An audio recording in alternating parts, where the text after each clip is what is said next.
Les souffrances que connaissent d'ailleurs aujourd'hui les migrants de par le monde et surtout du côté du Niger, du Mali, de l'Algérie, et bien sûr dans le désert libyen, bien sûr, sans oublier bien sûr les barrières de Melilla au Maroc. Eh bien, il y a les restrictions concernant les voyages, la fermeture des frontières et la suspension de l'enregistrement des réfugiés qui ont affecté, il faut le dire ainsi, la capacité des migrants à demander l'asile ainsi que les programmes de retour assistés. Eh bien, depuis le 19 mars dernier, eh bien, l'OIM a indiqué que les autorités libyennes et algériennes avaient repoussé ou expulsé un total de près de 250 personnes. Oui, expulsé, il faut le dire, 1302 personnes autant pour moi, reflétant l'augmentation des entraves au déplacement des demandeurs d'asile vers un lieu de sécurité. Les demandeurs d'asile, il faut également le dire, ont également été affectés par la suspension des procédures d'enregistrement et d'asile, ce qui va d'après le HCR et l'OIM conduire à des arriérés de grande échelle. Au moment de la rédaction, en tout cas du rapport de l'OIM, les perturbations dans les programmes de retour volontaire avaient conduit 3000 migrants à attendre pendant plusieurs jours, pendant de longues périodes, dans des centres de transit mal équipés. D'autres, il faut le dire également, n'ont pas été en mesure de commencer à rentrer avec des fonds limités pour le logement et la nourriture. Certains informateurs clés ont signalé des tensions autour des centres de transit parce que les résidents qui vivent à proximité de ces centres les considèrent comme une source de transmission potentielle du Covid-19. En tout cas, ils ont de nombreux problèmes aujourd'hui. J'espère tout simplement que nous aurons les images dans un instant. Vous allez les voir parqués à gauche et à droite. Ils vivent la famine, ils n'ont pas la bonne santé et en cette période de Covid-19, on leur a fermé les frontières et plusieurs meurent. On parle même d'ailleurs de 23 personnes qui meurent par jour. Et justement, je reçois sur ce plateau quelqu'un qui s'occupe de ceux-là qui doivent rentrer au pays. Il s'appelle Robert Alain Lipoti, le président de l'AREC. Votre réaction après tout ce que vous entendez justement en ce temps de Covid-19, de ces migrants, de ces vulnérabilités, comme on l'a dit d'ailleurs sur le thème de notre sujet ce matin, c'est quand même assez dur. Oui, merci, c'est assez dur. Il faut rappeler que je suis également un ancien migrant, oui, parti du Cameroun dans ces conditions il y a quelques années jusqu'en Europe, où j'ai vécu dans des conditions très difficiles au désert du Sahara, au Maroc, en Algérie et partout ailleurs. Et donc, quand ce genre d'informations reviennent pour moi, ça me rappelle, n'est-ce pas, tout ce que j'ai vécu au désert, où j'ai vu des compatriotes et des compagnons de voyage mourir devant moi au désert, où j'ai vu les corps en état de pétrification avancée, où on voit les ossements humains tout au long de ce voyage. Et pour moi, c'est très difficile en tout cas de parler de toute cette histoire et de m'y rendre compte encore aujourd'hui que cette situation perdure et que beaucoup de choses n'ont pas évolué. Je ne peux avoir qu'un sentiment, n'est-ce pas, je peux dire un sentiment qui ne peut pas du tout être gai, et ça me replonge en tout cas, comme je le disais tantôt, dans tout ce que... Des souvenirs, de très mauvais souvenirs. Mauvais souvenirs en tout cas, donc il faut dire que ça continue. Malheureusement, il n'y a peut-être pas une information assez ample, assez large qui est véhiculée tout le jour ici pour que certainement il n'est pas question de dire aux uns et aux autres de ne jamais voyager, mais simplement de leur faire savoir que si vous voulez voyager, il faut être sûr que vous remplissez toutes les conditions qu'il faut pour partir, parce que migrer est un droit universel. On peut empêcher personne de se déplacer, mais c'est plutôt les conditions de ce voyage qui deviennent très difficiles, dans la mesure où on enregistre au quotidien beaucoup de morts, beaucoup des humiliations. 23 morts par jour. Hein, et bien entendu, en cette période, n'est-ce pas, de la pandémie de la Covid, ça devient encore très compliqué parce qu'il y a le stress, il y a la stigmatisation, il y a plein de valeurs qui intègrent, n'est-ce pas, cette migration qui ne peut pas, de mon point de vue, être appréciée. C'est justement pour cette raison que nous, en tout cas particulièrement quand je suis rentré il y a quelques années, j'ai décidé avec d'autres compatriotes de mettre sur pied cette association, l'AREC, l'association des rapatriés et des luttes contre l'immigration jusqu'au Cameroun, parce que nous nous sommes rendus compte qu'il y a des informations qui sont très peu connues ici. Et quelques personnes qui arrivent comme ça en Europe, c'est normal, peuvent n'est-ce pas, aujourd'hui dire non, nous sommes arrivés, c'est bien, c'est ci ou ça, mais ils n'osent jamais parler de ce qui se passe au cours de ce voyage. J'ai essayé de brosser en quelques secondes ce que moi j'ai vécu, et c'est valable pour des milliers de personnes qui aujourd'hui encore vivent dans ces conditions. Vous avez vu il y a quelques années, avec la vente, n'est-ce pas, des Noirs en Libye qui a fait le tollé, qui a fait le tour du monde entier. Et très peu de personnes sont restées indifférentes face à cette situation. Mais malheureusement, nous nous rendons compte que la situation perdure et que beaucoup de lignes ne bougent pas. Heureusement, il y a quelques organisations, notamment, vous avez noté tout à l'heure, l'OIM et le HCR, qui essayent de faire bouger les lignes. Et pour nous, c'est une très bonne chose, parce que si vous voyez comment vivent ce migrant et qu'il n'y a pas de possibilité pour qu'il puisse rentrer, ça devient très compliqué. Et vous, aujourd'hui, votre association, quel est son rôle, quel est son objectif? En fait, la REC a 4 objectifs majeurs. Il y a l'éducation, la migration, parce que nous, on englobe tout. Il n'est pas question, peut-être la lutte contre l'immigration clandestine, oui, mais lutte en tant que militant. Je l'ai dit, on n'a pas l'intention d'empêcher les gens de partir. Nous n'avions même pas cette capacité. Mais c'est plutôt l'éducation à la migration. Parce que les gens ne savent même pas que pour se déplacer, il faut un passeport. Ils ne savent même pas où on fait établir un passeport. Ils ne savent même pas la condition du dossier d'un passeport. Ils ne savent même pas comment il faut faire pour obtenir un visa. Ils ne connaissent rien. Du coup, ils sont en même temps la proie des trafiquants qui pullulent nos rues. Les gens vous diront que donner 1 million, le lendemain vous serez en Europe, vous serez en Asie, vous serez ci ou ça. Ils ne vous diront jamais dans quelles conditions vous allez vivre là-bas. Donc, comme je l'ai dit, l'éducation à la migration, la formation, l'insertion et la réinsertion. Mais il faut préciser que depuis que nous existons, avril 2008, nous faisons beaucoup plus dans l'éducation à la migration.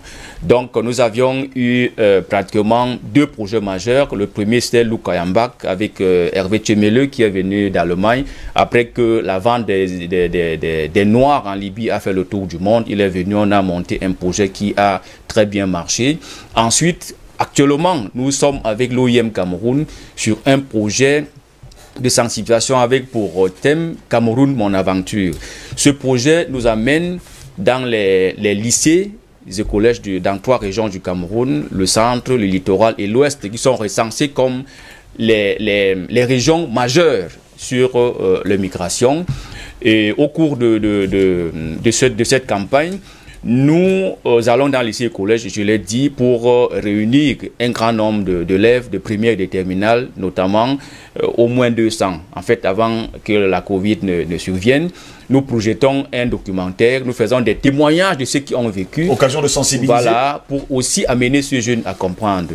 Nous produisons également ce magazine, Quat Magazine, 40 000 exemplaires que nous distribuons gratuitement. Je pense que tout le monde sur ce plateau aura son exemplaire, que nous distribuons gratuitement partout où nous passons. C'est une compilation des témoignages, des histoires des migrants, et une fois encore pour amener les gens à comprendre quel est en réalité le problème de la migration aujourd'hui dans notre environnement. Et puis nous allons aussi au sein des communautés. Les communautés pour nous, c'est quoi? Ce sont les mototaximens, ce sont les chrétiens, ce sont les... Bref, tout ce qui est communauté. Et quand la Covid est arrivée, pardon, excusez-moi, nous étions obligés de réadapter, n'est-ce pas, le projet de sensibilisation justement avec l'OIM en intégrant cette fois-ci le volet Covid, mais avec les transporteurs, parce que nous nous sommes rendus compte que les transporteurs sont ces personnes-là qui au quotidien sont en contact avec plusieurs personnes. Et nous regroupons comme ça une vingtaine, presque une trentaine de transporteurs terre et maritimes. C'est-à-dire que nous menons cette campagne dans les gares routières et dans les ports de 3 régions du Cameroun, le sud, le littoral et le sud-ouest. Nous étions déjà à Limbé il y a quelques temps. Je pense que nous allons entamer ce Douala cette semaine pour, n'est-ce pas, aller rencontrer ce transporteur pour essayer de les expliquer, pour qu'à leur tour, qu'ils puissent être nos relais avec, n'est-ce pas, les transporteurs. Nous allons insister, bien évidemment, sur l'aspect Covid, parce que nous nous sommes rendus compte que quand on est atteint d'une maladie comme la Covid, par exemple, et d'autres maladies, le sida, entre autres, il y a cette stigmatisation, il y a le stress, il y a le rejet même. Et notre intention, c'est d'amener, n'est-ce pas, ce transporteur à avoir, n'est-ce pas, un autre langage à tenir quand il rencontre, n'est-ce pas, cette personne atteinte de cette maladie, pour que ça cesse d'être la mort avant même la vraie mort, n'est-ce pas, des personnes qui sont atteintes de cette maladie. Et puis, nous allons continuer, nous allons voir est-ce que la Covid va diminuer pour repartir dans les lycées et collèges pour essayer, n'est-ce pas, de continuer la sensibilisation de masse. Il faut rappeler que c'est une initiative conjointe OIM Cameroun, Union européenne sur la réintégration, pour la protection et la réintégration des migrants au Cameroun, qui est à la tête, n'est-ce pas, de ce projet qui nous permet, n'est-ce pas, de continuer cette communication pour que la Méditerranée et le désert du Sahara cessent d'être les miroirs pour les jeunes Africains, mais aussi et surtout pour qu'en Afrique, nous puissions être capables de créer nos paradis sur place. Parce que c'est de ça qu'il s'agit. Oui. Mais une fois encore, il n'est pas question de dire à qui que ce soit de ne pas partir, mais de plutôt partir en sachant où dans de bonnes conditions et être sûr qu'on peut arriver et pouvoir, n'est-ce pas, être utile. Parce que la migration, je vais chuter par là, est un vecteur du développement. Nous retenons qu'au niveau du Cameroun, c'est au moins 3500 milliards que la diaspora envoie toutes les années, et c'est un apport important pour le développement de notre pays. Merci en tout cas d'être là ce matin, hein. Robert Alain Lipoti, je rappelle que vous êtes le président de cette association qui lutte justement contre les rapatriés, en tout cas luttant contre l'immigration clandestine au Cameroun. Patient Parfum, dont vous avez suivi justement, on parle de cette vulnérabilité des migrants sur la route de la Méditerranée, et il faut dire par ailleurs qu'ils sont très nombreux aujourd'hui, qui souffrent, qui meurent chaque jour et sont repoussés à cause du Covid-19. On leur empêche d'ailleurs même de franchir certaines frontières. Mais écoutez, d'abord je tiens à féliciter M. Lipoti pour son initiative. Je pense qu'il n'y aura jamais d'initiative de trop. Chaque fois que les citoyens pourront se mettre ensemble en synergie pour essayer d'expliquer les conditions désastreuses en réalité de ce mouvement de population d'un coin dont ils estiment être un peu difficile pour qu'ils puissent s'en sortir, vers un autre coin qui nous est vendu comme un paradis. Donc, félicitations à lui et à toute son équipe de continuer cette sensibilisation, même si en réalité, je considère ça comme une goutte d'eau dans la mer. C'est une goutte d'eau dans la mer parce que les raisons qui poussent les jeunes aujourd'hui à partir, n'est-ce pas, de notre continent, de nos pays pour l'Europe, tant qu'il n'y aura pas une inversion, je crois que lui-même l'a si bien dit, de paradigme en termes de développement, en termes de capacité, pour des jeunes de penser qu'ils peuvent s'en sortir ici chez eux sans avoir à affronter ailleurs, n'est-ce pas, le désert, surtout ce grand cimetière qui est devenu la Méditerranée. Ça va continuer, mais ce n'est pas seulement un phénomène africain. Vous avez vu dernièrement des migrants partir de l'Amérique latine, des pays de l'Amérique latine pour les États-Unis. Ils allaient en cortège, d'autres faisaient des centaines de kilomètres à pied pour arriver au Mexique, à la frontière américaine. Pourquoi? Parce que l'inégalité sur le plan mondial continue de s'accélérer. La fracture, n'est-ce pas, des inégalités sur le plan mondial continue de s'accélérer. Le centre est en train de tout ramasser et la périphérie s'appauvrit de plus en plus. Quels sont les arguments du point de vue pédagogique que vous pouvez utiliser pour expliquer à un enfant que ce désert est un danger, que traverser la Méditerranée c'est un autre grand danger, si, par ailleurs, il a l'impression que chaque fois que nous sommes en difficulté, c'est les gens qui sont de l'autre côté qui viennent donner de manière condescendante, avec des admonestations d'ailleurs, des directives à faire ceci, faire cela. Et ils voient autour d'eux, n'est-ce pas? Moi, j'ai perdu un neveu dans cette affaire. C'est un jeune qui avait eu le bac et qui, un jour, a dit à sa maman, maman, j'en ai marre de voir des gens qui n'étaient rien, qui n'ont même pas pu atteindre la classe de 3e, mais ils sont partis, ils viennent, ils construisent des maisons à leurs parents, ils apportent des tas de facilités et je ne sais pas, des choses à leurs amis et à leurs frères. Et nous, tu t'es coltiné, tu t'es donné de la peine, j'ai décroché le bac, mais nous sommes dans la misère, non? Ou je suis un garçon, ou je ne suis pas un garçon, je vais affronter aussi cette réalité. Malheureusement pour lui, ce qui s'est passé en Libye a été d'une cruauté incroyable. Il est mort en Libye, il a été enterré là-bas. Je n'oublierai jamais. Bon, donc il y a plein de récits comme ça que nous avons au jour le jour. Et M. Lipoti dit quelque chose vers la fin. Il faut qu'on construise notre paradis ici, localement. C'est la première réponse, n'est-ce pas? Vraiment viable, une réponse sérieuse pour bloquer cette tendance pour les jeunes à penser que le paradis est ailleurs. Il faut qu'on soit capable de construire ici des situations qui vont permettre à l'ensemble de nos jeunes de trouver de quoi vivre ici décemment. Regardez ce qui se passe dans nos rues. Tous ces jeunes-là qui sont dans le secteur informel, la plupart souvent sont bardés de diplômes. La plupart ont écouté leurs parents qui leur ont dit n'allez pas prendre la voie d'exil parce qu'elle est extrêmement compliquée. Et conséquence, qu'est-ce que nous voyons? Ils sont complètement rejetés. Ils sont délaissés pour compte. Et au même moment, dans ces mêmes pays comme le Cameroun, nous voyons des gens que chaque jour, on nous dit qu'ils détournent des dizaines et des dizaines de milliards. Ça pose problème. On nous a dit, allez dans l'agriculture. On dit, la terre ne mange jamais. Mais on voit tous les scandales qu'il y a par rapport à la volonté d'accaparement des terres, n'est-ce pas, de ceux-là qui ont des moyens aujourd'hui et qui sont souvent de connivence avec les décideurs de notre pays, au point où on sait pour donner la tête. Donc, il faut une profonde réflexion. Certes, ce que fait M. Lipotier est extrêmement important. Il est un témoin vivant de cette difficulté, n'est-ce pas, de cette odyssée macabre. Mais en même temps, il faut justement qu'on touche là où c'est important, c'est-à-dire la capacité de notre pays et de nos pays de pouvoir construire aussi des environnements sains qui vont donner de l'espoir à la jeunesse. Ça, maintenant. Prenons le cas de la sous-région. On va seulement l'émigration vers l'extérieur, hors de nos continents. Mais prenons même autour de nos continents. Prenons même au sein de notre propre sous-région. Est-ce que c'est facile pour partir du Cameroun à la Guinée équatoriale? Pas du tout. Alors qu'en Guinée équatoriale, les jeunes peuvent trouver beaucoup à faire. Pourquoi on continue de maintenir les pays centrafricains dans une espèce de no man's land, d'un pays ingouvernable? Alors qu'en Centrafrique, il y aurait beaucoup de débouchés pour les jeunes Camerounais aujourd'hui qui ont un know-how certain. La Centrafrique est un pays vierge. Si on avait accepté de faire réellement l'intégration politique sous-régionale, oui, je pense qu'une bonne partie, n'est-ce pas, de cette frange, de ces jeunes-là qui ont tendance à partir parce qu'il faut partir, trouveraient plutôt leur bonheur ailleurs. La France-Afrique, c'est tellement grand. Je le dis souvent aux gens qui traitent la Centrafrique comme une poubelle. Attention, peut-être ça va être les dorades des Camerounais demain. Donc, construisons donc menons des réflexions de développement pour notre sous-région. Nous sommes assez riches. On n'a pas besoin d'avoir tous ces hordes de jeunes qui vont laisser. Nos pays sont encore en construction. Nos pays sont jeunes. Il y a tout à faire ici, chez nous. Mais à condition que justement des politiques soient pensées, soient implémentées, des encadrements soient à niveau pour permettre à ces jeunesses de se dire, j'irai peut-être en Europe, mais dans des conditions où je ne vais pas affronter toutes ces menaces que nous voyons chaque jour.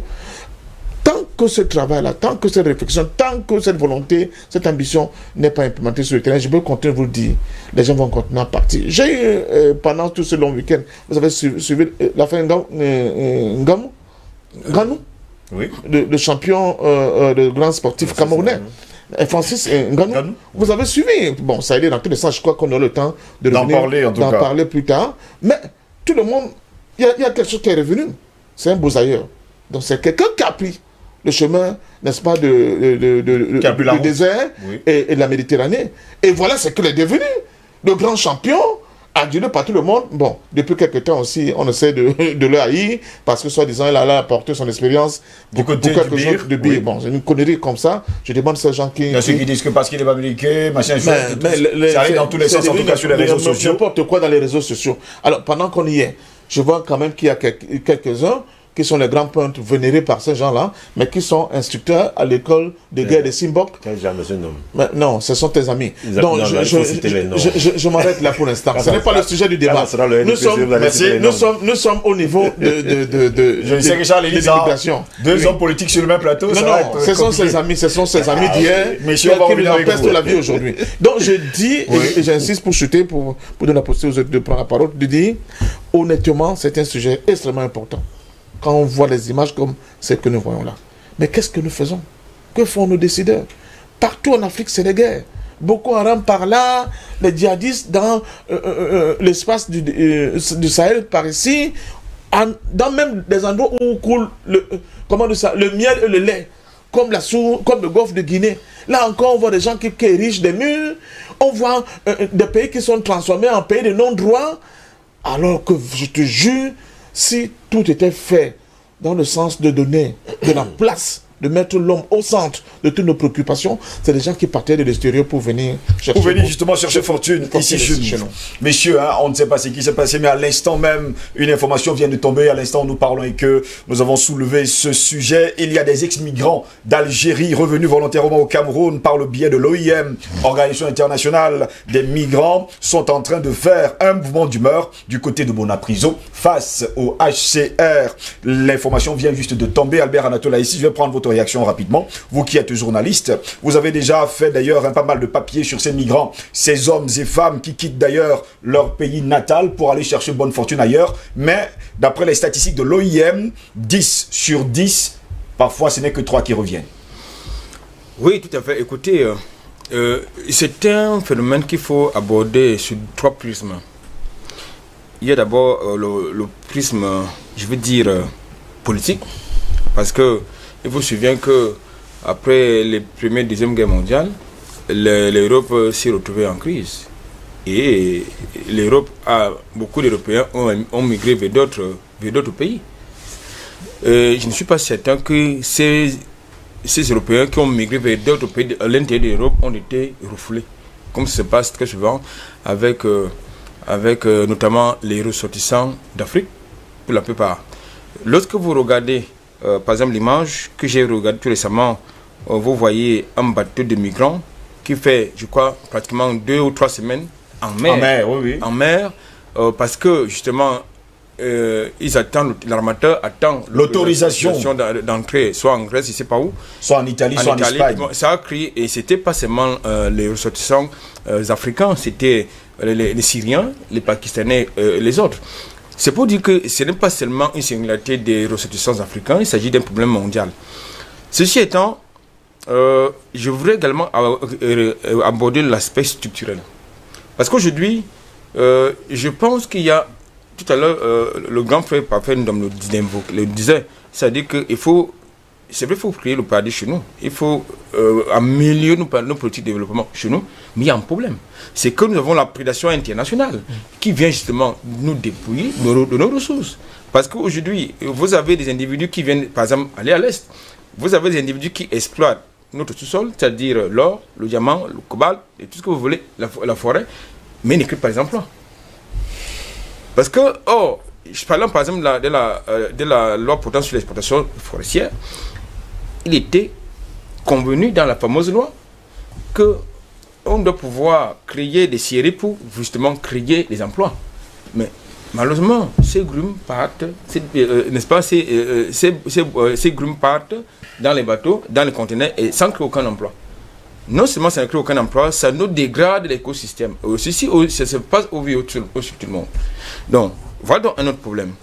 Je pense donc qu'aujourd'hui, il s'agit en même temps d'une question d'éducation. Parce que moi, je ne comprends pas qu'une famille se cotise, des familles se cotisent. Les familles se cotisent quelquefois 2, 3 millions, 4 millions, voire 5 millions pour donner à un enfant qui va prendre des risques. De passer par la voie. Soit passer par des trafiquants, la mer, le désert, avec tout cela comporte comme risque, au lieu justement d'encourager cet enfant à créer sur place une entreprise, en tout cas une activité de revenu. Donc moi je pense qu'il y a donc un problème d'éducation parce que les images qui viennent de leur côté, c'est-à-dire les gens, ceux qui ont réussi entre guillemets, ils ne vous disent pas exactement ce qu'ils font là-bas comme activité. Et ils viennent comme nous avions l'habitude de faire quand nous partions de la ville pour le village.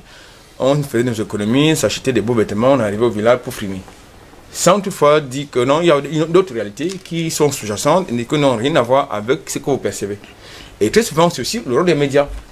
Vous avez les médias qui nous renvoient justement cette image d'un continent, des pays qui n'ont même pas de feu, comme j'ai indiqué tantôt, alors qu'ils ont des clochards, des gens qui dorment dans les tunnels, dans la rue, dans les rues, qui mangent peut-être pas dans les poubelles, mais ils ont où manger là-bas. Ça c'est au moins, ils appellent ça les restos du cœur, ils en ont là-bas.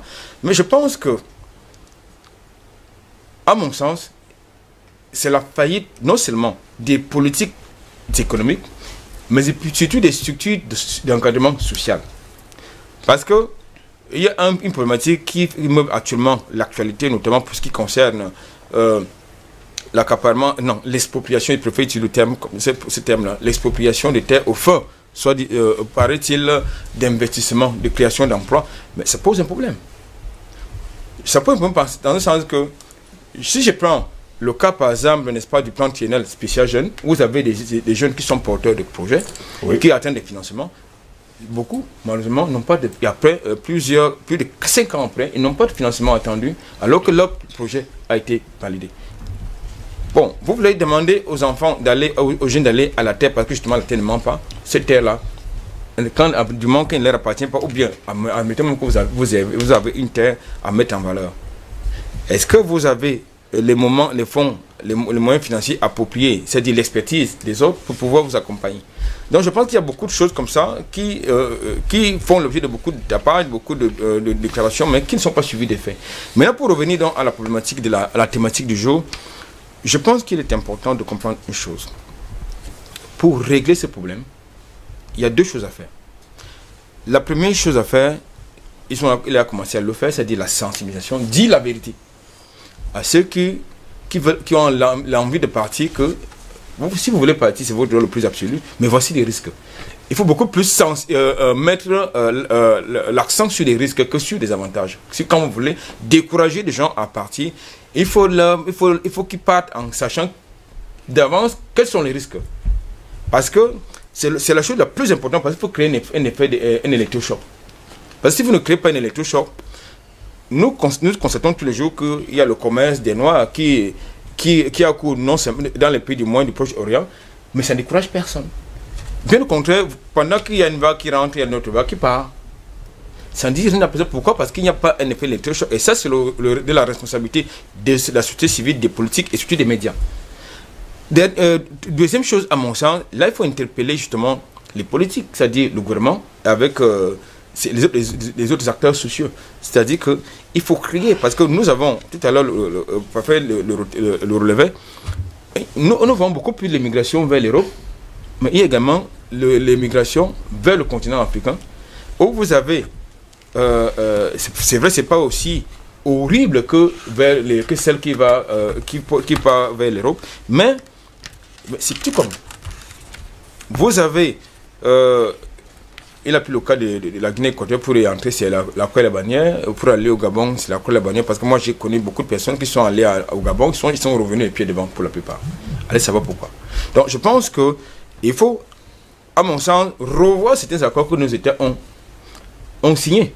Ces accords de coopération, parce qu'en fait, il est inacceptable, je dis même scandaleux, que ce sont ces pays, les pays qui sont en récession économique, pour le dire, parce que ces pays sont en récession, pour le dire. Ces pays que l'Afrique nourrit, ce sont ces pays-là qui attirent notre jeunesse. Mais ça pose un problème. Ça pose un problème justement de politique économique, de développement, de modèle de développement. Donc il faut donc penser justement au modèle de développement et surtout créer sur place des structures d'encadrement de la jeunesse. Merci beaucoup Albert Anatola ici pour cette première prise de parole. On va également demander à nos téléspectateurs d'avoir, on voudra leur réaction en tout cas au 237 667 64 57 57, comme vous le voyez bien sûr au bas de vos écrans ce matin. Charles et Lisan, vous avez entendu d'ailleurs qu'il y a encore quelques instants, les migrants venus d'Algérie sont revenus volontairement au Cameroun par le biais de l'OIM. On leur avait promis des sommes d'argent qui n'ont jamais été remis entre leurs mains. Voilà pourquoi, depuis ce matin, ils ont pris l'initiative, il faut le dire comme ça, de faire un mouvement d'humeur du côté de Bonapriso face au HCR. Pourtant, ils ont vu, il faut le dire, des vertes et des pas mûres. Je voudrais d'abord faire comprendre aux autres que l'OIM et le HCR, ce n'est pas une faveur que ces deux organisations font à tous ceux qui font l'immigration. Oui. Tous les pays membres de l'OIM et du HCR, qui sont des institutions spécialisées du système des Nations Unies, ont ce droit-là. Le Cameroun étant membre de ces deux structures, donc du système des Nations Unies, oui, tout migrant qui rentre au pays a droit de manière volontaire à une somme d'argent qui est $100. En principe, d'après le dernier congrès des Nations Unies. Vous êtes également d'accord avec ça? Oui, on voudrait augmenter. Non, oui, c'est-à-dire il y a une somme. En tout cas, je pense que ce qu'il est en train de dire, je regrette d'abord de ce qui arrive aux compatriotes qui sont rentrés. Mais je tiens à préciser que après la vidéo qui a circulé de par le monde entier quand on vendait les laits noirs en Libye. Et cette vague d'indignation a fait en sorte que l'OIM, le HCR, le système des Nations Unies en tout cas qui concerne la migration, puisse prendre le taureau par les cornes. Il était donc question de regrouper les migrants dans des camps et les rentrer dans leurs pays respectifs. C'est ainsi que depuis juillet 2017, l'OIM Cameroun a pu faire rentrer au Cameroun 4207 migrants camerounais. 4207 migrants camerounais, ça c'est le rapport de juin de l'année en cours, plus je crois 124 au mois de juillet dernièrement qui sont rentrés de Niger en fait, parce qu'ils viennent de partout au Maghreb, mais on les regroupe généralement au Niger avant de les répartir dans leur pays. Alors quand ils rentrent au Cameroun, l'OIM Cameroun les donne 100 € pour pouvoir retrouver leur famille. Maintenant, on les permet de monter un business plan à partir de 500 000 francs. Ça peut aller, il y a des gens qui ont eu... D'après les informations qu'on vient de m'envoyer là tout de suite, hein, on parle tout des informations du côté de Bona Priso. On parle bien sûr de 60 000 francs à remettre justement les 100, les 100 € pour réhabiliter, d'ailleurs, de rentrer en fait chez soi, en famille. Bien peut-être de rentrer en famille. Il y a également que pour la réinsertion, ils me disent ici que la réinsertion est de 750 000 francs par migrant. Et bien sûr, il y a un fournisseur. Si vous avez par exemple un projet, ça peut être l'agriculture, les poussins, les alimentations, les abreuvoirs, des nageoires, eh bien, on est également en droit de vous apporter de l'aide, peut-être par des désinfectants, par des pulvérisateurs et tout ce que vous pouvez faire dans l'élevage. Oui, en fait, le principe donc maintenant, comme je l'expliquais, c'est que vous montez dans un projet, vous déposez un business plan à l'OIM, les financements partent à partir de 500 000. Je ne suis pas très sûr, mais il y a aussi des gens qui peuvent avoir, il y a des gens qui peuvent aussi avoir 1 million. Ça dépend de l'ampleur du projet. Et comme l'OIM souhaite des projets pratiquement des projets à long terme, c'est-à-dire si vous investissez sur un projet qui peut permettre d'employer d'autres jeunes, notamment l'agriculture, le l'élevage, c'est des projets pérennes qui peuvent rester et qui peuvent, n'est-ce pas, attirer l'attention des autres. Mais je regrette tout de même que je pense que les lignes n'ont pas beaucoup bougé à cause de la Covid qui est là depuis quelques mois. Ils n'ont vraiment pas travaillé. Et au jour d'aujourd'hui, comme on dit, il y a 1778 qui ont déjà été réinsérés totalement. Et le reste... Donc Charles Élisa a donc raison. Pas totalement. En fait, moi je suis en train de dire ceci. Tous vont être intégrés. Ça, c'est ce que je sais. L'OIM le leur a fait savoir, oui. Mais je ne suis pas sûr que ça soit une obligation ou simplement un droit. Parce que moi, je suis rentré il y a quelques années. Je n'avais pas bénéficié de l'aide de l'OIM Cameroun qui était pourtant ni du HCR. Ni du HCR. C'est plutôt le gouvernement camerounais, quand nous sommes arrivés ici à Douala, la base navale, qui nous a donné chacun 45 000. Donc, vu la situation difficile, l'OIM... Et l'OIM surtout, c'est l'OIM qui s'en occupe, mais c'est un projet qui est financé par l'Union européenne. Il faut le dire, c'est un projet qui est financé par l'Union européenne, donc mis en œuvre par l'OIM Cameroun. Bon, on va laisser d'ailleurs Charles Élise en terminer son propos. Hein. Oui, c'est pour lui faire comprendre que l'OIM fonctionne comme système institutionnalisé du système des Nations Unies. Je sais très bien. Donc, tous les pays membres de l'Union, du système des Nations Unies, ont des cotisations qu'ils font chaque année là-bas. Oui. À partir de ces cotisations-là, vous avez droit de vote ou pas. Et cela a un impact même sur les autres institutions. Par exemple, vous verrez que dans certains pays, le programme alimentaire mondial, quand il y a des crises sanitaires, n'y va pas parce que soit il y a un problème de sécurité, soit parce que votre pays est insolvable. Je voulais donc vous faire comprendre que l'argent que l'OIM vous donne, c'est l'argent et de l'Union européenne, et de l'Union africaine, et du Cameroun, et de tout le monde. Mais sauf que l'Union européenne est le plus gros contributeur financier de cette histoire-là.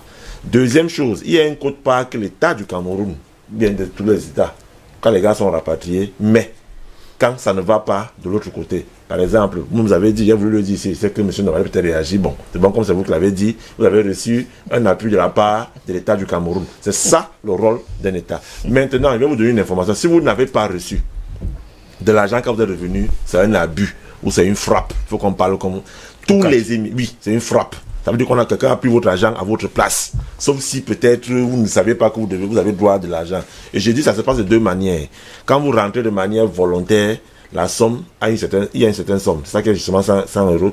Quand vous venez de manière forcée, il y a une somme qu'on vous donne. Maintenant, on a compris qu'il faut maintenant lutter en aval contre l'immigration en réinsérant ceux qui viennent. Vous comprenez? C'est pourquoi, dans tout ce qu'il y a comme programme, il y a un programme qu'on appelle le PINMA, au niveau du ministère de l'Agriculture, au niveau du ministère de l'Élevage, du ministère de la Pêche, qui est un projet interministériel qui voudrait que la priorité, d'après les images choquantes et les vidéos choquantes des gars qu'on vendait, de nos sœurs qu'on viole partout dans le désert, et surtout depuis la mort de Kadhafi dans le désert libyen, le président de la République a accentué, il a dit que vous êtes prioritaire. C'est-à-dire un jeune qui est resté au Cameroun, qui monte un projet et qui va être financé par le PINMA, n'est pas prioritaire par rapport à un jeune qui est revenu. Celui qui est revenu est prioritaire parce qu'on estime qu'il faut lui donner l'envie de rester et de créer son paradis, oui, comme Alice l'a dit. Et ce projet, c'est quoi? C'est que si vous avez un terrain, il y a des familles qui ont des terrains quelque part. Mais maintenant, vous pouvez ne pas en avoir. Non, quand vous avez un terrain, c'est tant mieux. Le projet est accéléré. C'est-à-dire, le financement est rapide et vous avez ce qu'il faut. Mais quand vous n'avez pas de terrain, il faudra qu'on vous trouve donc un terrain. Et l'État va donc viabiliser la terre quelque part pour l'octroyer à ces jeunes. C'est par exemple la guerre, comme ce qui se passe dans la vallée d'une Thème, là, et dans l'Oncam. Ça fait partie des deux zones, justement, que l'État avait mis en place pour pouvoir donner aux jeunes qui veulent se lancer dans l'agriculture et l'élevage, avec l'appui des structures ministérielles. Je voudrais essayer dire ici que quand un jeune a le bac et décide de partir, il part pourquoi? Il faut aussi qu'on comprenne que c'est des choix. On ne va pas empêcher les gens de vouloir voyager. Oui. On n'empêchera pas les gens d'aller chercher fortune ailleurs. Mais c'est un choix. Je ne comprends pas pourquoi un jeune, dans une association comme ce que nous vivons à Douala 2e, où il est le trésorier d'une association, avec 18 millions de notre argent, prend la route, part, et 7 mois plus tard revient. Il y a un problème. Vous avez eu ce coup-là? Je suis de Nebel. Je parle de l'histoire que vous avez. Je parle des militants du RDPC. Donc, il y a une autre formule qui veut faire croire aux gens que parce qu'on est militant du RDPC, on est mieux l'autre. Non, c'est un militant du RDPC, on a une association qui est partie avec 11 millions de francs. Un autre vous dit qu'il veut le travail, on le met dans une... Comment on appelle les gens qui vendent les boissons, qui revendent la boisson des... Les dépôts. Tu as un dépôt, prend l'argent de la caisse, disparaît. Et il revient toujours 3, 4 ans plus tard. Mais il y en a aussi qui réussissent. Ils deviennent par là les exemples de réussite sociale et les autres ont envie de faire comme eux. Donc, il y a donc, là où je suis d'accord avec M. Dupont, c'est qu'il faut donc des électrochocs, comme M. Issa a dit, comme on a fait avec le tabac. Ou à un moment donné, on a dit le tabac nuit également à la santé, et c'est à votre risque, si vous voulez consommer le tabac. Maintenant, en protégeant les autres de manière qu'aller fumer dans votre chambre. De l'autre côté, il y a les accidents mortels de la route, où on montre, depuis qu'on montre les images chocs, les accidents, comment les gens se fracturent, les gens meurent, ça diminue un peu les accidents. Mais vous n'allez pas empêcher aux gens de partir. Il faut donc justement créer ce cadre-là de création d'emplois ici, et qui existe déjà. Et oui, je tiens à dire à M. Nomko, le secteur informel au Cameroun, c'est 83,4% de notre PIB. C'est le deuxième employeur après l'État du Cameroun. Et c'est clair que vous n'allez pas dire à un gars qui a sa structure bureautique devant les SEC, qui se fait 200, 300 000 francs par mois, et puis s'asseoir dans un bureau, il aura 110 000 par mois. Il y a aussi ce paradigme-là qu'il faut changer. Il faut donc justement rééduquer les masses. Il faut rééduquer les gens, leur faire comprendre que ce n'est pas toujours là-bas que ça réussit. Et là où Haïti a raison, c'est qu'il y a un combat de communication. Oui. C'est là qu'il faut en parler. Est-ce que vous savez que en France, actuellement, au moment où je vous parle, la moitié de la population vit des aides? Je dis bien la moitié de la population française vit des aides. Et dans les aides, là, vous avez le Secours catholique, les Restos du Cœur. Vous avez les conseils enfoirés. Allez-y, on connaît les enfoirés. C'est toute une structure de stars qui organise des concerts, dont tout l'argent est reversé pour nourrir les gens qui sont dehors. C'est-à-dire, mais ils vous montreront rarement ces images de leur pays où les gens souffrent. Est-ce que vous savez qu'au moment où je vous parle, il y a 85 millions d'Américains qui ne peuvent pas s'acheter un comprimé pour se soigner. Donc, il y a donc tout cela qui fait en sorte qu'il faut donc qu'on revoie les relations qui existent entre eux et nous. Et c'est pourquoi nous, hommes politiques, soutenons ceux-là qui veulent qu'on s'émancipe de ces gens-là. Vous avez par exemple le dernier rapport de la Banque mondiale qui a pris 10 ans sur l'étude des terres et de nos sous-sols. Mais quand vous avez un pays où on dit qu'il est le deuxième plus riche sous-sol de la planète, après le Congo, où on a découvert 300 métaux rares, nous qui avons fait la chimie, il y avait ce qu'on appelle le tableau périodique des éléments qu'on connaît, mais on a découvert 300 qui n'existent pas dans ce tableau-là. Donc, potentiellement des choses qui vont rendre le Cameroun le pays le plus riche dans quelques années. Et c'est ça, c'est eux qui le disent. Il est donc clair que tous les événements que nous avons là doivent donc être montés par ces gens-là pour que on continue à être un foyer instable où on dit qu'il n'y a pas de sécurité. L'enjeu est là. L'enjeu n'est pas de dire je suis de tel parti, je suis de la... Non, l'enjeu c'est comment est-ce que les Camerounais seront solidaires entre eux pour pouvoir se maintenir contre la prédation étrangère. C'est de ça qu'il s'agit. Voilà le vrai combat qui arrive. Et c'est pourquoi le président de la République, et là je termine par là, le président de la République n'a pas renouvelé les accords. Et de plus en plus, les tueries que vous verrez dans le Nozo vont s'accentuer, les Boko Haram vont ressortir. Charles Lisa, moi je vous poserai une question. Oui. Qu'est-ce que le gouvernement camerounais a prévu pour les migrants aujourd'hui en 7 ans de Covid-19? Première chose,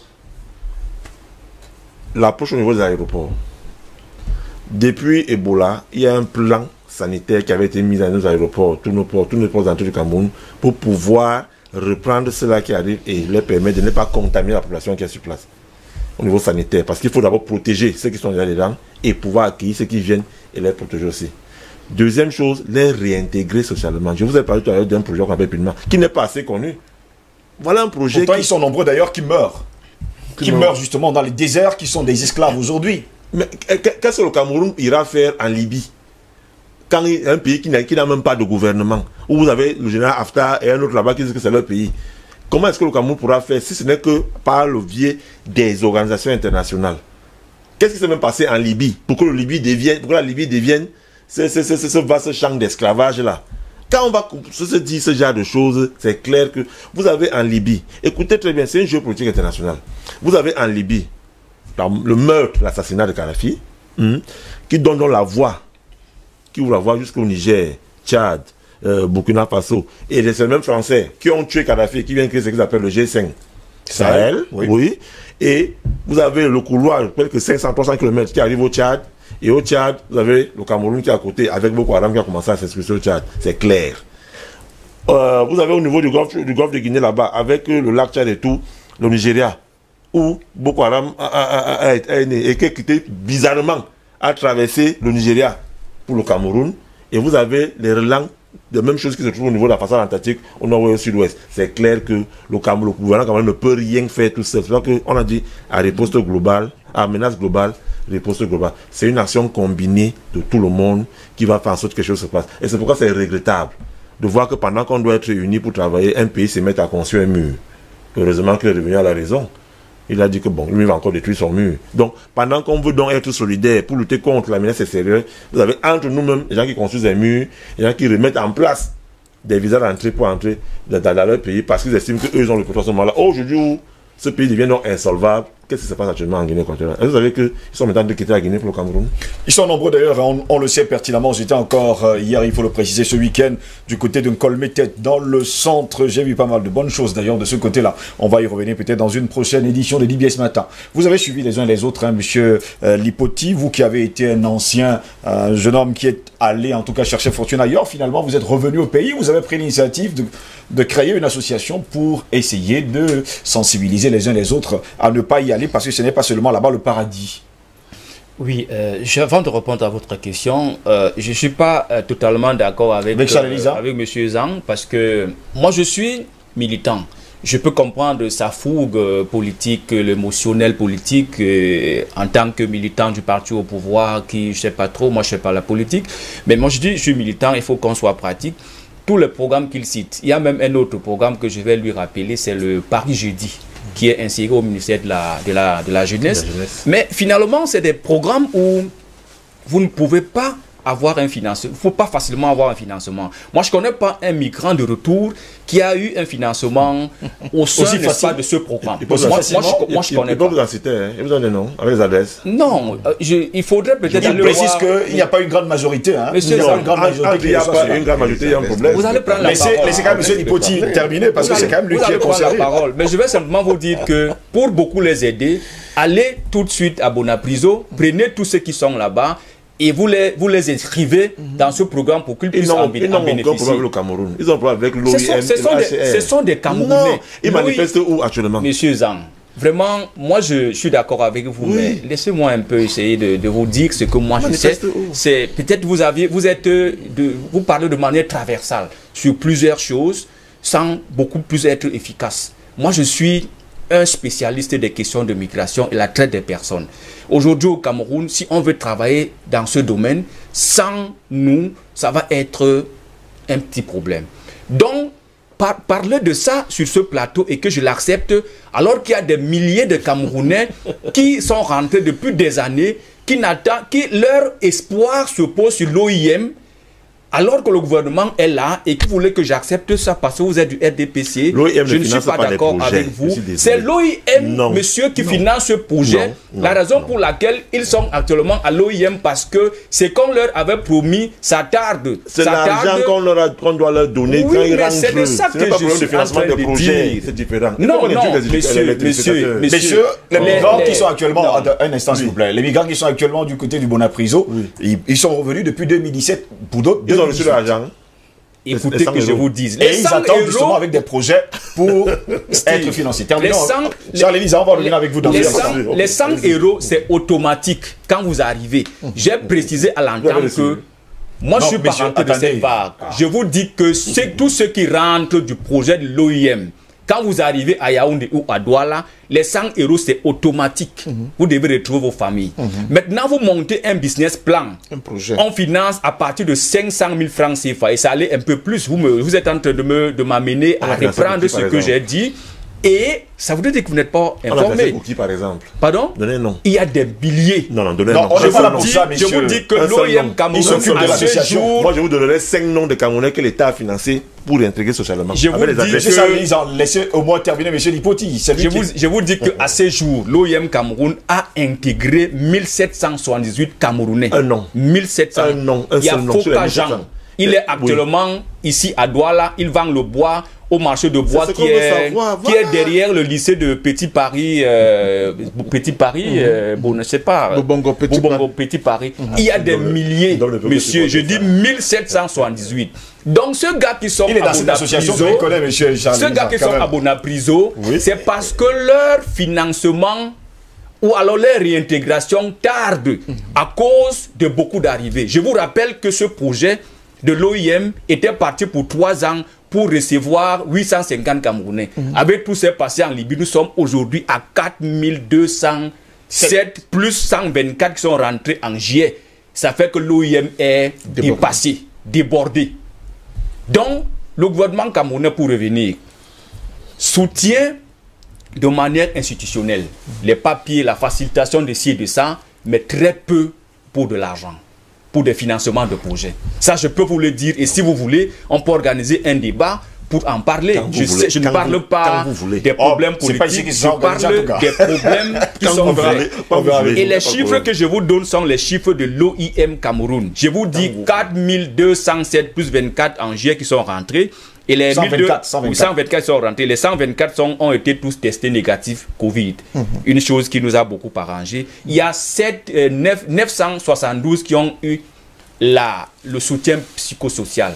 Parce que là, il faudrait aussi qu'on en aborde. Il y a des gens qui rentrent totalement foutus dans leur tête. Ils ne savent plus à quel sens se vouer. Si l'OIM n'est pas là, c'est totalement la pagaille. Mais je dis une fois encore que le gouvernement du Cameroun, d'ailleurs, si l'OIM est là, c'est parce que le gouvernement du Cameroun est là.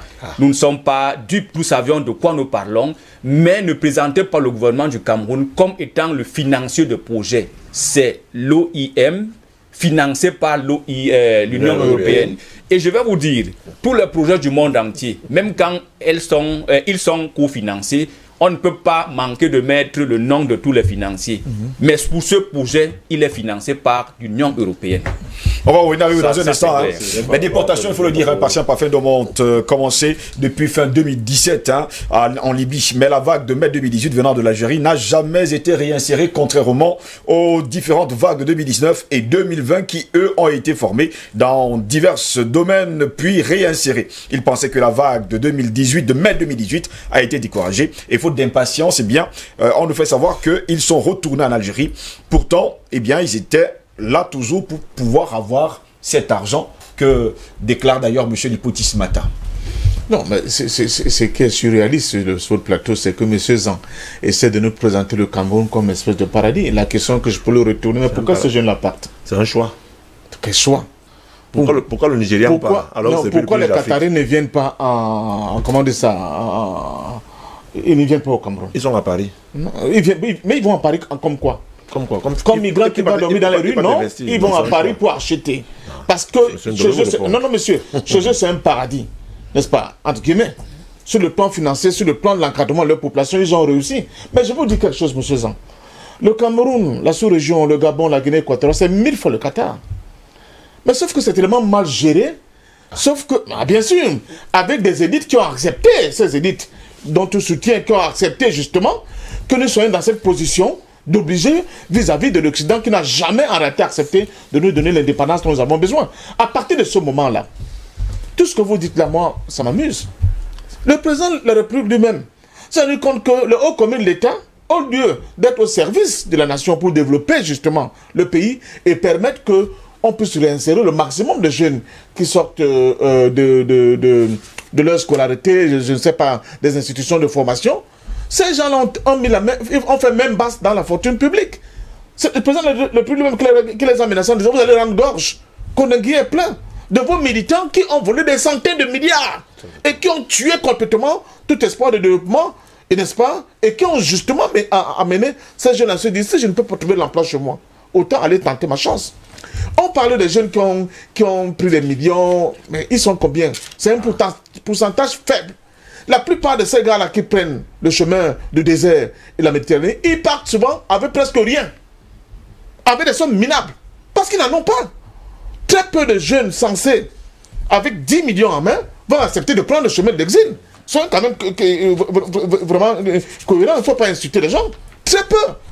La plupart des gens là qui avaient des sommes faramineuses comme celle-là, qui prennent le chemin de l'exil, quand vous regardez très bien, ce sont des gens à qui on a promis d'autres voies que celle du désert. Et la plupart du temps, soit ils arrivent en Europe et ils ont des faux papiers qu'on leur a fait ici, ils sont dans les zones de transit et ils sont rapatriés après, soit alors ils ont été grugés par leurs propres frères qui sont de côté d'Occident.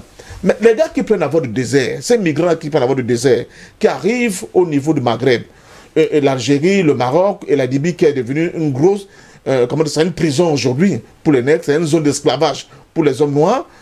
Ces gars-là, ils partent avec presque rien en poche. C'est dans le minimum. Moi, je connais beaucoup, excusez-moi, mon quartier, c'est le Boaba, tout le monde sait. Beaucoup de jeunes sont partis comme ça avec mon gré, mais ils sont arrivés en France. Et beaucoup reviennent. Ils font des choses autour de leur communauté. Donc, ils jouent le rôle de leur. Les jeunes qui sont là, quel qu'en soit le discours que tu peux les tenir, si le matin, il sait que son père est incapable de lui donner l'argent de baigner le matin, il voit comment les cas de maladie sont difficiles à être résolus à la maison, il voit comment il a des sœurs qui sont les licences professionnelles, les masters 1 et 2, et qui vendent la tomate en bordure de route, dit non, non, non, non. Moi, je vais aller affronter ce qu'il y a dans ce désert-là, hein, parce que s'il a reçu, pourquoi pas moi, hein? Mais ce que nous disons, c'est de montrer sensiblement cette pédagogie. Attention, c'est comme un coup de poker. Tu vois, cette affaire-là. Sur 10 000, peut-être c'est un qui va réussir. Le reste... D'après les statistiques, on parle bien sûr de 10 sur 10, vous avez 2 au moins qui peuvent réussir. Voilà. 8 ne reviennent jamais. Parfois, voilà. Parfois meurent. Hein, ça, ou bien quand ils reviennent dans des conditions assez déplorables que M. Dipoti a décrit, ça dit qu'avec des troubles. On en a reçu d'ailleurs ici M. Foka, qui nous fait savoir qu'il a été esclave. Il avait d'ailleurs des blessures, hein, on l'a montré devant et au-dessus de tout le monde d'ailleurs, des blessures, il a été esclave. Il y a même ceux qui vendent leurs organes, hein, il faut le dire comme ça, donc, les reins, il y a beaucoup à dire, il y a beaucoup de choses qui se passent dans ce grand business-là. Ce que je veux dire, c'est de dire à nos États, nous, par exemple, l'Europe est vieillissante, qu'elle le veuille ou non, elle aura besoin de l'immigration. Ça, c'est une donnée. Mais donnons la chance au maximum à notre jeune d'aller là-bas dans des conditions, j'allais dire, les plus acceptables. Et justement, de s'installer là-bas pour arrêter de voler le feu. Que tu vas la voler le feu pour venir aussi développer notre continent. Mais quand on regarde la manière dont nos pays sont gérés, et ceux qui font des barrières, où on voit que ce sont des clans qui dirigent nos États, avec leurs amis, donc c'est une union de copains et de coquins, avec les amis des lisans, qui font tout pour ne pas développer notre pays. Ce ne sont pas les amis d'Elisa. Hein? Non, la plupart, c'est ses camarades de parti. Faut pas... La plupart, c'est ses camarades de parti, monsieur. La plupart sont ses camarades de parti, ils le savent très bien. Ils ont décidé, n'est-ce pas, de faire d'un paradis comme le Cameroun un enfer, n'est-ce pas, pour les générations futures, ça pose problème. Ils n'ont pas d'ambition pour notre pays. Si c'est vraiment l'ambition pour notre pays, je suis d'accord, monsieur Elisan, c'est un choix. Mais ce choix serait réduit à sa portion la plus congrue. On n'aurait pas cette marée humaine de ces jeunes qui vont affronter le désert. Ils vont parce qu'ils ne trouvent pas d'emploi. Tout à l'heure, tu as parlé des projets, Pigma, machin. Il faut... Mais Elisan, tu sais quand même comment ça se passe pour que un de tes dossiers soit retenu. Il faut avoir les parapluies, les godasses. 99% des cas, c'est comme ça. Si vous n'avez personne, vous ne pouvez pas. Hein? Je n'invente rien. Mais vous ne pouvez pas. Bon. Mais qui va valider votre projet? Une petite question à M. Dupoty. M. Dupoty, rapidement, en quelques secondes, parce qu'il doit être encore 10 minutes. Est-ce qu'il y a certaines personnes qui sont parties présenter leur projet, justement à l'OIM et partout, et ils n'ont jamais été reçus? Je vous ai expliqué que tous ceux qui sont rentrés depuis 2017, juin 2017, sur le programme volontaire, c'est une initiative conjointe OIM, Union Européenne, pour la protection et l'intégration des migrants, sont d'office pris en charge par ils n'ont pas de problème. Ils n'ont pas de problème. Mais ceux qui sont venus d'Algérie, ils parlent de 2018, sont actuellement en train de... C'est la même vague. C'est la même vague. Oui. Parce que je vous ai dit, le programme commence en juillet 2017. C'est la même vague. Mais il se trouve que avec des projets... Et n'oubliez pas ce que je vous ai dit, que ce programme était parti pour 3 ans pour accueillir 850 Camerounais. Et nous sommes aujourd'hui à 4207 plus 124 plus 124. Et vous voyez, il a fallu que l'OIM lance encore des appels de... Je vais revenir avec vous dans un instant. Voilà. Albert Anatola, ici, aujourd'hui quand même, patient parfait d'homme le souligner, il y a certains qui ont le bac, ils ont bac plus 5, ils ont bac plus 6, mais ils n'ont pas de travail au Cameroun, prennent quand même l'initiative, avec la cotisation des parents, de prendre la mer, ou alors de prendre carrément le chemin du désert. Oui, tout à l'heure je l'ai relevé dans ma première prise de parole. C'est-à-dire que c'est un paradoxe. C'est-à-dire que vous avez des familles particulièrement pauvres qui se cotisent avec quelquefois des sommes faramineuses. 5 millions parfois. Hein. Alors, au lieu de justement d'inciter l'enfant à créer sur place un emploi, on l'incite plutôt à aller ailleurs, aller chercher fortune ailleurs. Moi, je pense que c'est... Et très souvent, ça finit par un échec. Mais j'ai quand même une question de fond qu'il faut se poser. Lorsque nous regardons de manière antérieure, j'ai le sentiment que cette immigration a explosé. Parce que, regardez, entre les années 80 et 90, c'était pas comme ça. Mais maintenant, depuis 2000, il y a une explosion, n'est-ce pas, de l'immigration clandestine. Je crois que c'est dû à... D'abord, il y a un problème de contexte. Il y a un problème, j'allais dire de politique économique, comme n'est-ce pas une question de pauvreté comme ça? Non, à notre époque, il y avait la pauvreté, mais on n'avait jamais été tenté de faire de l'immigration clandestine. Il faut attendre. Mais on peut quand même penser qu'aujourd'hui, c'est plus grave. Je pense que le véritable problème, c'est l'information qui vient de l'autre côté, c'est-à-dire les médias. Ça, c'est la responsabilité des médias. Ça, il faut le dire. Et ensuite, par les bluffeurs qui viennent de l'autre côté, car ils ne vous diront jamais qu'ici, ils refusent d'être morgués, des croque-morts. Là-bas, ils sont croque-morts. Oui, mais là-bas, quand ils sont croque-morts, ils sont bien payés. Là-bas, ils sont bien payés. Non, ils sont bien croque-morts. Ils sont bien payés. Donc, tout à l'heure, je parlais... Mais si on va venir avec vous. Après, finissons. Alors, je suis en train de dire qu'il y a donc une explosion d'abord parce que c'est le fait des médias. Oui. Et les médias qui nous renvoient justement ces belles images, chaque fois que vous regardez une télévision étrangère, on ne vous montre jamais un malade mental qui se balade en loco ou bien un Vous êtes envoyé encore sur le sujet, on vous comprend? Non, jamais.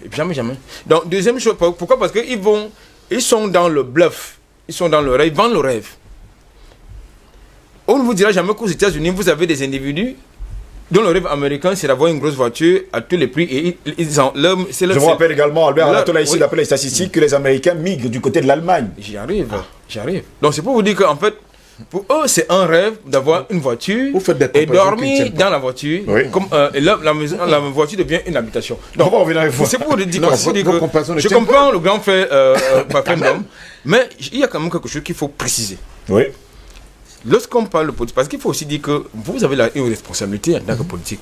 Parce que quand vous tenez ce genre de propos, ça encourage justement les jeunes à dire ouais, il y a même papa qui nous encourage à aller en aventure, comme ils disent. Mais il ne faut pas que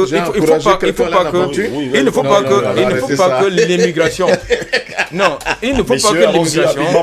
il ne faut pas que l'immigration... Permettez, il ne faut pas que l'immigration... Il faut dire la vérité. Qu'elle soit clandestine ou normale, devienne comme un modèle de réussite. Ça, il faut sortir ça de l'esprit des jeunes. Donc pour vous, jusqu'à preuve du contraire, il faut sortir de la tête des Camerounais, surtout des Africains, que l'immigration n'est pas... L'immigration ne peut pas être un modèle de réussite. Ça, il faut le dire. Je suis désolé. Ceux qui ont reçu, ils apportent leur part de contribution à l'édifice, dans la construction de notre pays. Mais, j'ai dit, il ne faut pas mettre dans la tête que c'est un modèle de réussite. Non, ce n'est pas un modèle de réussite. Je suis désolé. Peut-être ça va choquer beaucoup qui nous regardent, mais c'est faux. Mais, par contre, je suis par là. Je pense que tout à l'heure, vous l'avez dit, l'Afrique est vierge. L'Afrique n'a donc pas besoin que ses intelligences, ses ressources partent ailleurs, s'évadent ailleurs, partent mourir au désert, dans la Méditerranée, quand il faut la développer. Pourtant, beaucoup sont morts, Albert Alantola, ici. Charles, Lisa, les uns les autres ont parlé et j'ai l'impression que vous avez besoin d'une réaction rapide.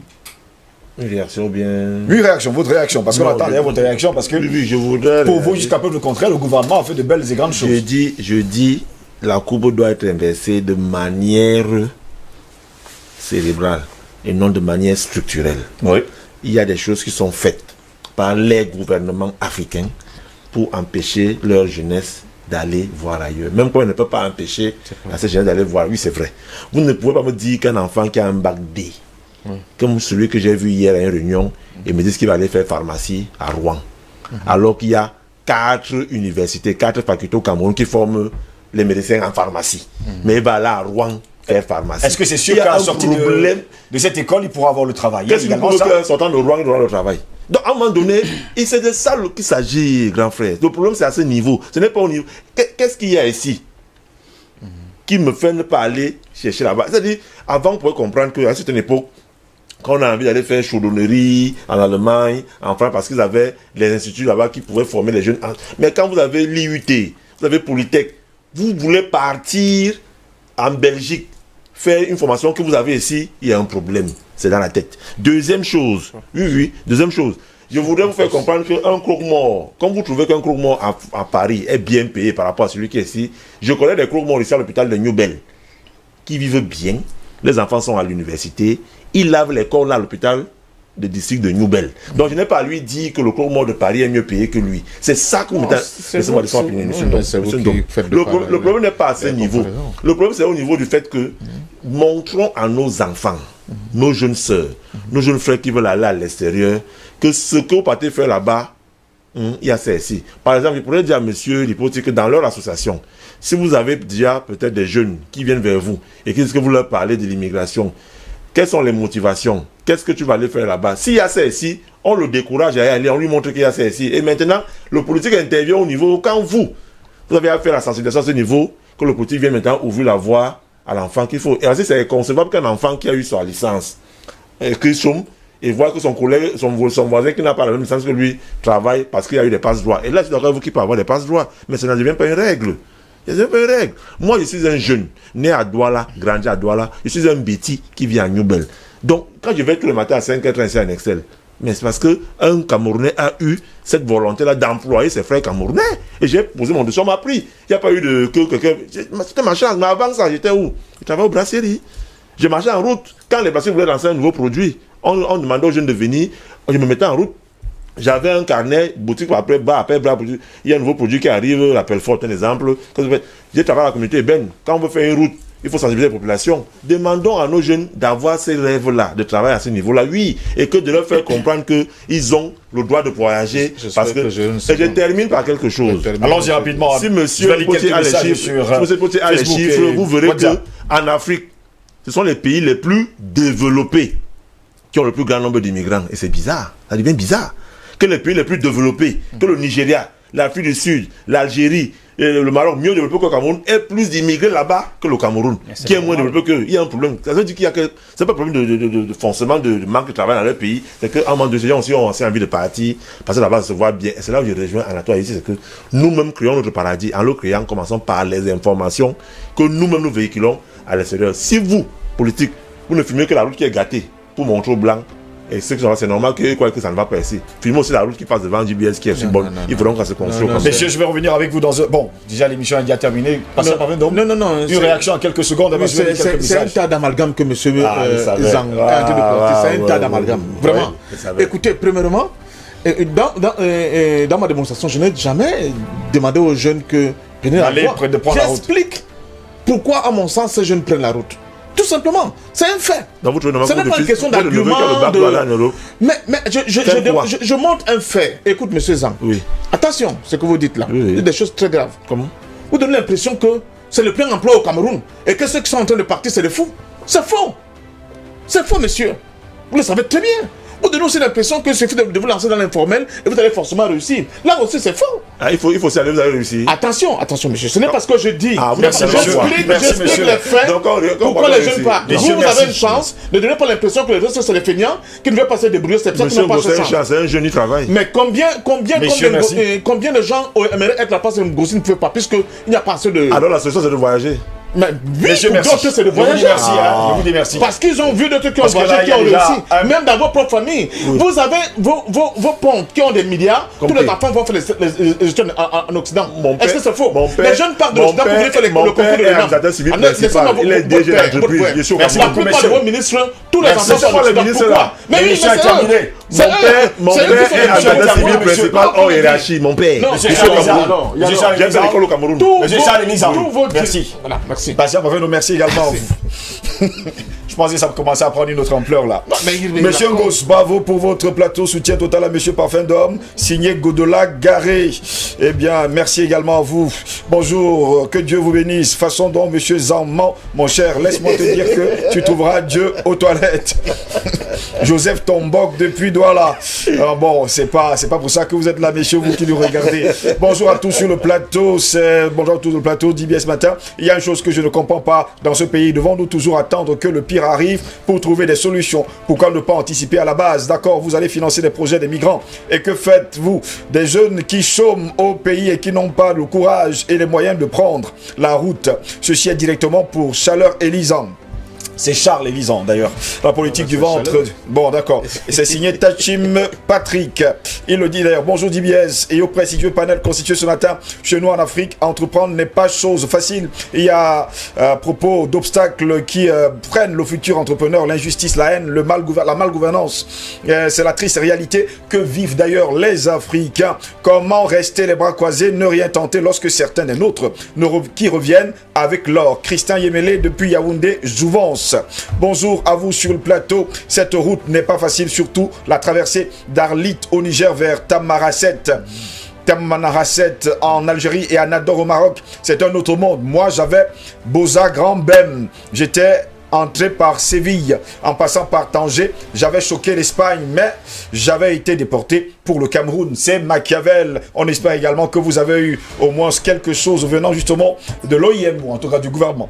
Petit Jésus de Manchester, bravo pour la première fois. Je suis d'accord avec vous. Jean-Marie Mpi, c'est un grand bravo à Monsieur Zang pour son analyse. Zakora Steve, bravo pour votre pertinence, Monsieur Zang. Petit Jésus de Manchester, bon d'accord. Christian Diomoigné, Monsieur du régime du travail maintenant. Dans les radios, tu n'as pas de travail, tu donnes les mots de tête à la jeunesse Cameroun. Tu veux aussi être positionné pour gérer notre argent. Bon, c'est pas le cas en tout cas. Bon, il faut c'est normal. Christian Diomenier, la moto, c'est le travail après le bac au Cameroun. Pour les hommes et les femmes, la prostitution, pour avoir de quoi manger avec un bac plus 5 en poche. C'est très malhonnête pour vous. Sergio Tachini, yes, je suis l'émission, c'est très intéressant.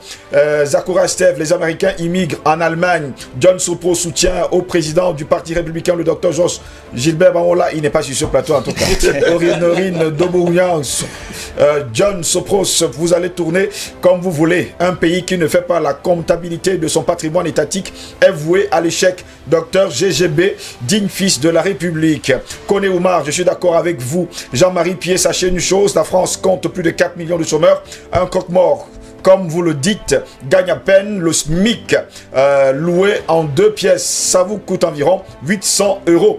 Bon, il y avait tellement trop de messages, hein. Je vais vous lire en tout cas demain pour répondre en tout cas à vos questions. Monsieur Lipotier, on vous dit merci d'avoir été là ce matin. Un message justement à l'encontre des jeunes avant de terminer cette édition rapidement. Oui, parce que là, j'ai grignoté la réalisation. Oui, oui. Je suis très heureux parce que ce qui nous réunit est plus important que ce que nous divise. Nous sommes tout à fait d'accord qu'il faut multiplier les initiatives d'éducation à la migration. D'ailleurs, c'est valable sur d'autres fléaux dans notre environnement. C'est pour cela que nous sommes justement à Douala, comme je l'ai dit, pour aller aujourd'hui avec les camionneurs tchadiens, demain mardi avec les camionneurs camerounais, ainsi de suite. Et donc, nous allons continuer. Merci en tout cas d'avoir été là ce matin. Tous ceux qui sont vraiment en situation compliquée à l'OIM. Bon, là, on a Quack Magazine, hein, c'est ça que vous avez fait, Quack Magazine. C'est gratuit. Oui, c'est gratuit. C'est vous donnez l'éducation à la migration. Nous le donnons gratuitement. Et ceux qui en ont besoin, je pense qu'on a des points de distribution ici à Douala avec les migrants qui sont rentrés, qui sont dans le programme, qui font ce travail de sensibilisation. Alors, le temps est parti. Merci beaucoup, monsieur Lipoti, d'avoir été là ce matin. Passez un parfum d'eau. Merci également à vous. Albert Anatola ici, merci. Merci également à Charles Elisan d'avoir été là ce matin. On espère le revoir dans les jours à venir. J'espère que tu vas appeler. C'est quand vous voulez. D'accord. Monsieur Lipoti, je suis avec vous. Merci d'avoir été là ce matin. Merci également d'avoir été devant vos petits écrans sur Facebook, sur WhatsApp pour nous écrire. Au plaisir de vous retrouver demain pour une nouvelle édition de DBS Matin. Bonne journée à toutes et à tous et surtout, bonne semaine. Au revoir.